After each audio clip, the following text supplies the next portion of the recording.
People, Deluded, I'm back again. Thank you very much each and every time for tuning in. Now, I swear I was gonna take a break from vids and relax, like even by my own standards, I'm moving a bit mad right now. But as you know, I've been browsing Twitter and I found a couple talking points and I thought I'd discuss them with you and just offer my thoughts. Obviously get in the comments when the video's done and offer yours because we ain't got nothing more to do until the season starts again. I know there's the under-21s championships, the Women's World Cup, the Gold Cup, and actually the Copa America on, amongst other things that I'm aware about going on at the moment.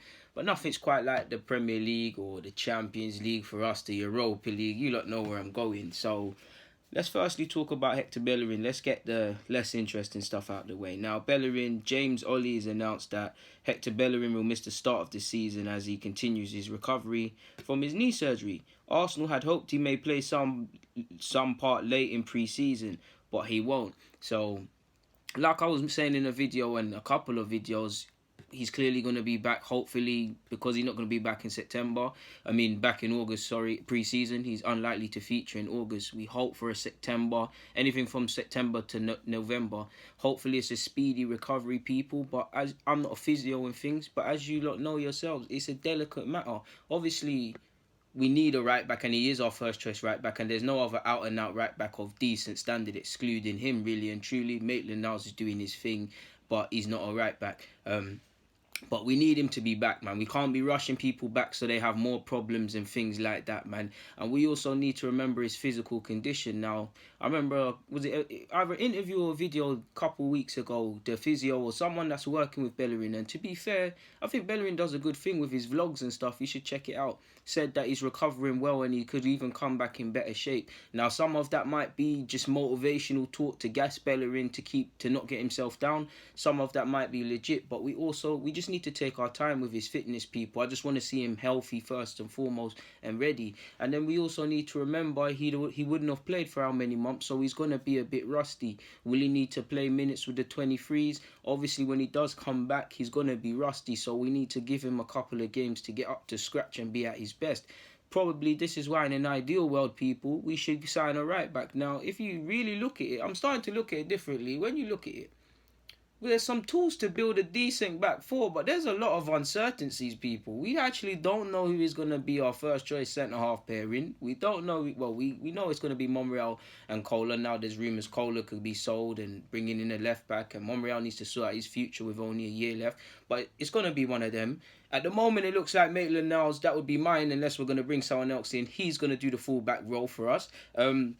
Centre halves we don't know. The only one we know is Leno, and I know we bought Leno, and there's a lot of things to pattern up around the squad. But at least for Leno, you brought in a keeper of decent standard who had a relatively solid second half of the season. Surely now in pre-season, you need to give both Leno and Unai Emery some decent players to move forward with, especially the back five, people, because I always preach to you lot, that's the foundation of a house. Aubameyang, Lacazette, them players, if they were house materials or things, they're all the Aubameyang and Lacazette, they're the TVs and the walk-in kitchen where you can speak to the fridge and that. They're all the accessories. The foundation is our defence, people. You can't be thinking about TVs and signing other mad stuff when you haven't got beams down in your house to keep it upright and stuff like that, or you ain't got you ain't got a wall, you ain't got solid walls and thingies like that. We need to get the foundation right, and all of that starts with defence, people. If we're going to have any success, like you've seen, it all comes down to defending. You can, anything you say within any game we've lost or won or whatever, you just look at it, it comes down to defending. Europa League, it came down to defending. 4 goals in less than 20 minutes. A theme that's been ingrained with us, sadly, for a while. Defensively, lack of clean sheets. Everything comes down to defending. For Unai Emery to have a chance, for this club to have a chance to return to top 4, and people, you lot know me, I finish work at 6 o'clock. I hate 5:55 Europa League 10 kickoffs. Any chance to get back at that, we've got to move forward with a first choice back five or a decent standard. Now, depending on when Holding's back, for me, if it was me, it'd be Holding and Socrates. Obviously, I would love another centre-half to come in and things like that. But right now, I'm only going to deal with guys that are at the club. It would be Holding, Socrates. You're looking at Maitland-Niles at right back. Obviously, you lot know I'm a big advocate of signing the left back, but I'd go with Monreal at this moment in time. He needs to sort out his future, but that would be my back four, including Leno. we need to. It all starts from there. Obviously, midfield and strikers, and it all ties in, but it all starts from there. In an ideal world, Arsenal need many signings, but if we cut the nonsense and all the ranting and raving and you really look at it, me, myself, if we could only get 2 signings, I'm screaming left back and centre half people. But if we look at it in total, left back, centre half, right back, that's three positions out of the back four, to be fair with you. We know we need a winger of sorts, integrate the youth man them and stuff, but we know we need a winger that can hit the ground running. Midfielder, even case for 2 midfielders, even case for 2 centre halves, but there's a good 5, 4, probably for me, if I not what I would want, and what if I just look at the minimum, if I was Unai Emery to move forward, I believe you need probably 4 or 5 signings. That you need another right back. Yes, there's young players and all of these things, but Bellerin needs competition, and first and foremost, we need a first choice right back, ideally to start the season, in my opinion, people. So we'd sign a right back, we'd sign a left back, we'd sign a centre half, people. It's easy for me to say this as an armchair fan, of course, but and the rest. But in regards to Bellerin, we're playing a dangerous game, people. You've seen the fixture list, people. We need to start off strongly, defending and starting off strongly, and not dropping stupid points at games we shouldn't. It happens in the season, but not more than it needs to. We need to pattern up, because like we're sitting here today, well, people, I could be sitting here a year from now, June the 18th, 2020, and saying the exact same thing. How you start is how you mean to go. There's going to be tough periods, troubling periods we do well, periods we struggle. I've told you a lot, people, we need to do the basics right in pre-season. The minute we start our away form was poor, people, to put it nicely. We start the season, Arsenal away from home. We need to fix up. We need to start very strongly. We need to look from August to December, not at anyone else, making it out of that pack, people, making it out of into the new year, out still in the pack, still in with a shout of top 4, because on one hand we're not top 4 quality, but on the other hand we missed a point, we missed out on it by a point, and we messed up against Chelsea in the final. So obviously, if we look at it from the way I would actually ideally like to look at it, we dropped many points. It's not that we finished 1 point out of top 4. We messed it up because we had chances at many periods to do certain things. We lost the final because of the last 20 minutes, ultimately bottling and ultimately not defending. So you have to look at things by 2 halves, people. A lot's going to be said, and it's do or die now for a lot of these players, and actually everyone connected with the club in terms of them sort of levels. Apologies for shaking the screen, people. I was getting so caught up with this Arsenal Bellerin sort of situation, I forgot that I'm talking about a couple of points. Now, start off with the nonsense now, and Xhaka's been linked with Atletico Madrid. How true that is, I don't know, because apparently they wasn't going to sign Marcos Llorente, forgive me if his name's mispronounced or wrong, of Real Madrid. I've actually seen rumours on Twitter since I've started this vid, or before I started this vid, better yet, that he's moving from his rivals Real Madrid to Atletico. So I don't know how true this rumour is, but Atletico Madrid have been linked with Xhaka. Now, obviously, a lot of it's paper talk because of who Xhaka is and things, but on one hand, there's no smoke without fire. He's been linked with, whether it's going to happen or not, Inter Milan, Atletico. I'm sure there's 1-2 other clubs. Whether they'll take him or not's another thing. But is that his agent putting the feelers out? Is that Xhaka trying to test the waters and see possibly what could happen?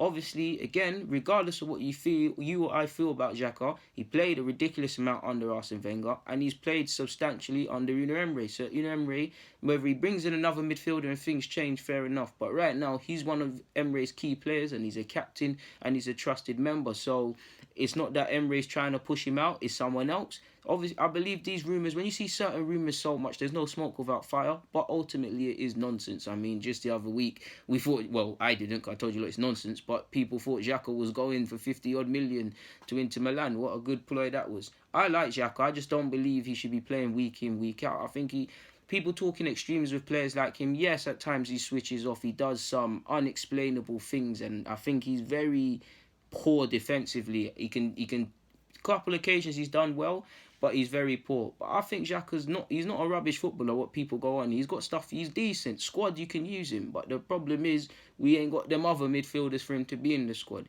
And what goes with Xhaka is that I can kind of see why he consistently plays. Because in terms of the skill set, I do think there's other guys that can do what he wants. But in terms of what he tries to give the team, I don't really see a player actively doing that sort of thing. And at the end of the day, Emery knows more football than everyone. If that's who he wants to deem forward with, that's who he's going to do it, innit? Because at the end of the day, Emre's going to down his sword. Yes, he's got options of additional years left in his contract, but right now he's got a year left, so he's playing for his future. He's just got to ultimately down his sword. If this works out at Arsenal for Emre, fantastic. If it doesn't, he needs to be able to walk away knowing that there's no someone tried to push me into this. I did what I thought was best, sort of thing, because there's a lot of uncertainty at the club right now around futures, around players, around young players. Even if you look at, if you're a prospective signing of Gooner Emery, obviously managers come and go and they know this, but prospective signing, if you are really switched on and you look at it, yes, the manager is looking like he's going to be able to build things and the system and all the things in the back room that Arsenal have put into place. But on the other hand of all of that, he's only got a year left. Football is a fickle sport. Things can change. Things can happen. On top of the uncertainty and where the club is at the moment, would you necessarily want to enter that, people? And not just us, a couple of clubs versus some people behaving more positively. Again, apologies for shaking the screen. I don't know, people. I'm just speculating. Finally, the latest bit of nonsense is Aubameyang's been linked with Manchester United for 70 odd million. Now he's been linked with Madrid, Barca, China, who else? United. Now he's got a lot of offers, and to be fair, regardless of what people say about Aubameyang, in an ideal world, if the squad was patterned and we was in a nice position, Aubameyang should be, regardless of his age and things, he should be someone you're trying to win titles with. The squad should be patterned, defenders patterned and everything, but we're not in that situation. Aubameyang needs to think about what he wants to do. Personally, I wouldn't personally pay 70 million and these sort of things. There is for Aubameyang personally, as much as I love him and you lot know me, I'll gas him up. But I wouldn't go for him because of his age and things. But at the same time, a footballer's career is short. Does he believe he can win trophies here? Does he believe he can realise his ambitions? Most importantly, does he feel comfortable here? Because this is the last bit kind of furlong of his career. He turned 30 today. Happy birthday once again. Probably got 3 top years left, people, and he's got a lot to consider financially and in terms of settling. I personally feel his stay is clearly at home in London and cool with everything and stuff like that. I love having him here. At the end of the day, he's a potent striker and he's done his job, and if he can continue to do this for the next couple of years and the squad fix up, then you should be going for league titles and things like that. Yes, we're a long way away from that, and Arsenal have no divine right to go out there and win things. I'm not saying Arsenal are going to win leagues and stuff, but when you have a striker, definitely in Arsenal's case, which ain't been here for the last couple of years, less there was Alexis, that's getting 22 league goals, regardless of what people say about general play and all that jazz. He's getting 20 league goals. Unai Emery, for the one player he can look at and say there's kind of certainties unless a madness happens, is Aubameyang is going to score goals. He did that in his half season when he signed. He's did that in this season, getting the golden boot time with everyone. Yes, Aubameyang could have scored even more and things, and again, there's question marks. It is interesting because if he doesn't sign a contract this summer, Sanye's been implemented that policy of players in the last 2 years of their contracts, decisions need to be made. You look at Bielik, you look at a couple of players, to be fair with you, young and old. So decisions need to be made beyond the obvious. He did say these sort of players, the top quality players, would be sold if they're not going to sign deals and things. United are not going to go for him, of course not, and Madrid and Barca are not going to go for him, of course not. The China thing could bang because, again, the financial rewards and things like that, again, I don't feel he's on it beyond the financial rewards, but them sort of things there you could get out of it could be amazing. Obviously, I don't personally want to sell Aubameyang. I feel we've got too much problems at this club without creating new ones. Obviously, I hear people saying the age he's at and as good as he is, we can get 70, 80 million or something, take the money and run. But I personally feel, well, yeah, you can say 78 million. We can buy the people I said at the start of this vid, centre half, left back, and pattern the foundations. But don't you also feel, by that same logic, people, you're inventing more holes? Because yes, we could pattern the left back and the centre half thing, but if we just assume Aubameyang left and no one came in, pattern the centre half with the 70 million we get, which won't go far, on top of the 40 million we've got now, so that's 100 odd. So we'd sign a left back and a centre half, people. We'd then probably have to sign a striker, and again, remember I said right back and all them others. If the money can stretch that far, because it won't go that far in football now unless you do the scouting thing, when you do that, you'd have to buy a striker, because let's assume no one comes in, people. As much as I love Lacazette, he's not currently a 20 league goal striker. He does this thing in big games. Lacazette is one of my favourite players within that side, but he's not a 20 goal striker. Yes, he's got the assists and he scored and he's a big game player. I'm not saying he's not, but he's not a 20 league goal striker. Statistically, he's not, people. He's been here 2-3 years and he hasn't done it, people. So if you like I said, remove Aubameyang and just focus on Lacazette, people, you haven't got a 20 league goal striker. We're back to where we are. Like I said, it's clearly not the most of, apologies for spitting there, people. That's unlike me. He's not the most clinical of people already, people. So you see how we can invent problems now. And then when you look at the sort of caliber of Aubameyang, yeah, we got him for 50 odd million. Yeah, you can get these young, unproven strikers with question marks, people. But for me, if you sell Aubameyang, you need to buy someone of equal or better quality that is guaranteeing you goals, because you've already weakened your side, people. As poor as our season was, where would we be without Aubameyang's goals, people? Without them 20 odd goals. And indeed, we wouldn't have even made the final if he didn't score in the Europa League and them thing there. Where would we be?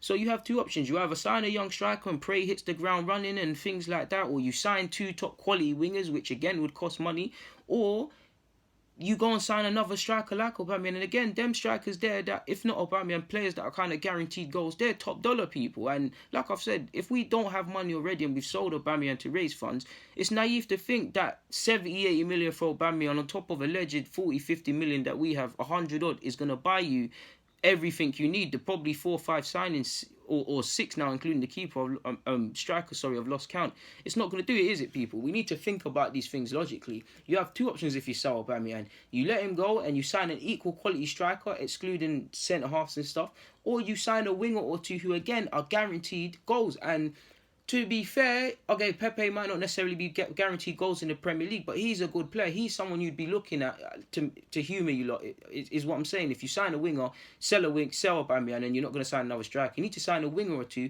who are guaranteed Ps. Now, haven't some teams been quoted 70 million, ironically, for Pepe? So, you see how we can invent more problems? Again, young Gs, unproven players, scouting, due diligence, these are all exceptions and asterisks of what I'm saying, people. But we can't, for me, there's certain positions, especially where we are. You lot know me, I'm all for development and things, but by the same logic, in terms of being competitive more so than we already can claim to be, you need certain guarantees. I'm all for young proven players and players that just need a little chance and stuff, but people, where would we be? Again, I feel Arsenal fans have been spoilt for a minute, because there's a lot of question marks over Lacazette and Aubameyang. People, we've had some dead strikers since we moved to the Emirates, you know. I'm not going to humiliate players, but we've had some poor strikers, people. Lacazette and Aubameyang, for all their criticism, I'm happy to have them both, man, and they're saucy and wavy on top of all of that. But, people, I've got nothing more to add on that front. I'm going to kick out, man. I think I've overstayed my welcome with you lot. We've been here for probably 10 minutes too long. On that note, unless I've got anything else to add, let me check quickly, people. No, I haven't got anything else to add, you know, people. So I'm going to get out of you lot's hair. Enjoy your evening or morning or whatever at this moment when I release this vid, because I'll probably cool off because I've been dropping bare and just moving like a madman. But for now, people, until we meet again, get in the comments, hit the like button, subscribe. Haters, hit the dislike button if you want. We're still going to be out here. Thank you very much to subscribers, both new subscribers and long-term followers, because we've hit 10,000 subscribers as well. Thank you very much, man. We keep building. We keep working very hard. And big up to, I can't remember the username, but someone said you're going to do it within a month. You're going to get 10k subs. I remember looking at the comments like, you tweaking, man. You're like, nonsense. We ain't going to do that. And yeah, man, I owe you an apology. I really was deluded for that one, innit? Ironically, people, thank you very much, like I said, for watching and supporting. Deluded, I'm out. And I'll just show you up the thing again.